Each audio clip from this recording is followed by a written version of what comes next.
हमारे इलाके के साथ जो इन्होंने हिमाकत करी है, हमारे साथ जो नाइंसाफी करी है, हमारे साथ जो विकास देने के बजाय इस इलाके को विनाश देने की बात करी है, उसका मुंह तोड़ जवाब देने की बात आपको करनी है। बाहर से आए हुए हमारे इजारा से जिन्होंने अभी पिछले साल एक बहुत बड़ी लड़ाई लड़ी थी, भारतीय राष्ट्रीय कांग्रेस ने इनको अपना नुमाइंदा बनाया था और इन्होंने उन ताकतों के खिलाफ जनता ने इनको पूरा सहयोग और समर्थन दिया था। थोड़ी सी कसर रह गई, नहीं तो बहुत बड़ी लड़ाई इन्होंने लड़ी थी। उस लड़ाई के लिए इनको हौसला बढ़ाने के लिए तालियां बजा के आज हमारे समर्थन में आए हैं और हमें सहयोग और हमें हौसला बढ़ाने के लिए आए हैं। उनका मैं यहाँ पहुंचने पर उनका स्वागत करता हूँ, उनका सम्मान करता हूँ।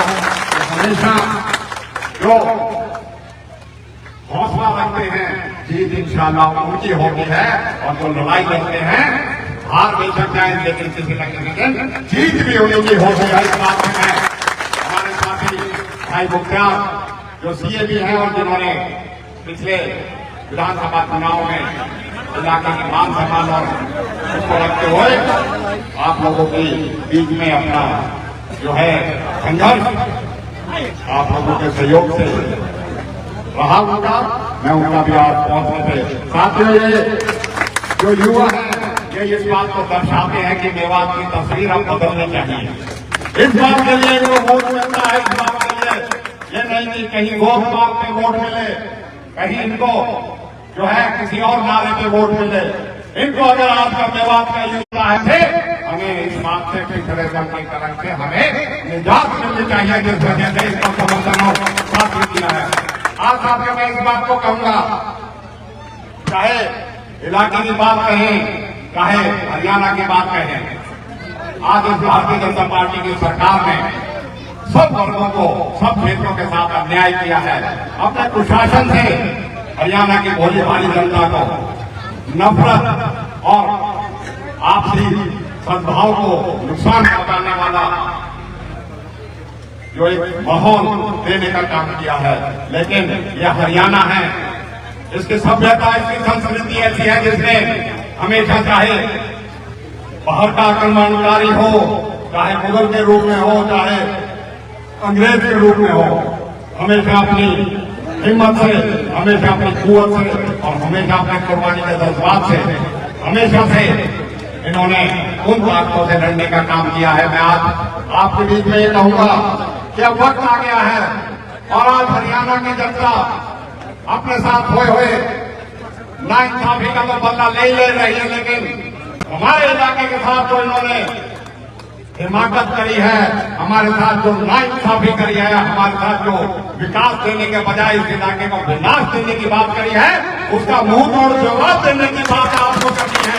और वो कैसे होगी लोकतंत्र में ना कोई गोली से ना डंडे से। ये ताकत संविधान में बाबा भीमराव अम्बेडकर ने आपको अपनी वोट के अख्तियार से दी है। साथियों मैं इस बात को इसलिए कह रहा हूं कि अभी हाल ही में लोकसभा चुनाव हुआ। लोकसभा चुनाव में सत्ता दल भारतीय जनता पार्टी केंद्र की कहती थी कि हमको 400 पार का नारा दिया था। और क्यों दिया था? कि हम संविधान बदलेंगे। लेकिन यह हिंदुस्तान की बहादुर जनता है। हमारे पूर्वजों ने कुर्बानी देकर आजादी हासिल करी थी और हमारे पूर्वजों ने, महात्मा गांधी और बाबा भीमराव अम्बेडकर ने संविधान बनाया था कि हम सब मिलकर इस देश में सबको एक जैसा, एक समान अधिकार रहे। और ये संविधान को बदलने का काम करती थी। लेकिन हरियाणा के साथ साथ हिंदुस्तान की जनता ने यह दिखा दिया कि हम अपने संविधान से खिलवाड़ नहीं होने देंगे, चाहे बीजेपी कुछ भी अख्तियार कर ले, लेकिन हम डट मुकाबला करेंगे। और उसी का नतीजा है हरियाणा में एक भी सीट की थी, 5 लोकसभा सीट आपने करी और उसमें हमारी सीट में भी थोड़ी सी कसर रह गई।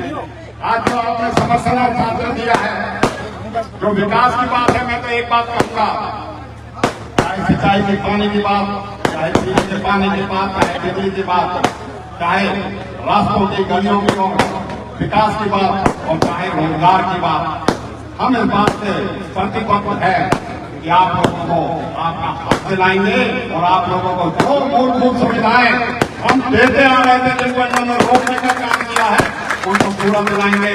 पीने के पानी के लिए मैं आपके बीच में कह के जा रहा हूँ, चुनाव होगा, अक्टूबर 8 को रिजल्ट आएगा और इंशाल्लाह जो आपकी भावनाएं हैं उन भावनाओं को देखते उसी के अनुरूप रिजल्ट आएगा।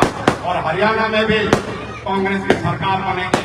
3 महीने के अंदर आकेड़ा गांव में पीने के पानी का इंतजाम किया जाएगा। जिससे अभी रास्ते में आ रहे थे हमारी माताएं बहनें इस बात को कह रहे थे कि हमें पानी चाहिए, चाहे उनकी बात औरों ने ना सुनी हो, लेकिन मेरे कानों ने जरूर सुनी।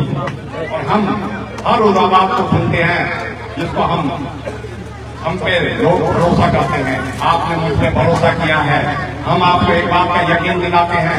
आज कंधे पे बिठा के जब ये युवा ला रहे हैं तो मेरे को इस बात का एहसास हो रहा था, इन कंधों को हमें मजबूत करना है, इन कंधों को हमें ताकत देनी है, जिससे कि ये अपने परिवार का, अपने बच्चों का कदम उठाए और अपनी मान सम्मान से अपनी जिंदगी का यापन करें। मैं आज आपके बीच में इसी बात को कहने के लिए आया हूँ कि जो प्यार आपने दिया है मुझे याद आ जाता है कि डॉक्टर खुर्शीद अहमद के किस तरीके से आपने लड़ाया था, उसी तरीके से। और एक बात कहूंगा, पीछे कुछ ऐसे हालात बन गए हों, लेकिन हम उन हालातों को समझ के आज एक बात का वादा करते हैं इंशाअल्लाह ताला, हम जो भी आज हमारे साथ परिवार के साथ लोग मिले हैं, हम ऐसा कोई मौका नहीं आने देंगे जिससे इस तरीके की कोई दरार या इस तरीके की कोई गलतफहमी हो और हम अलग अलग हो।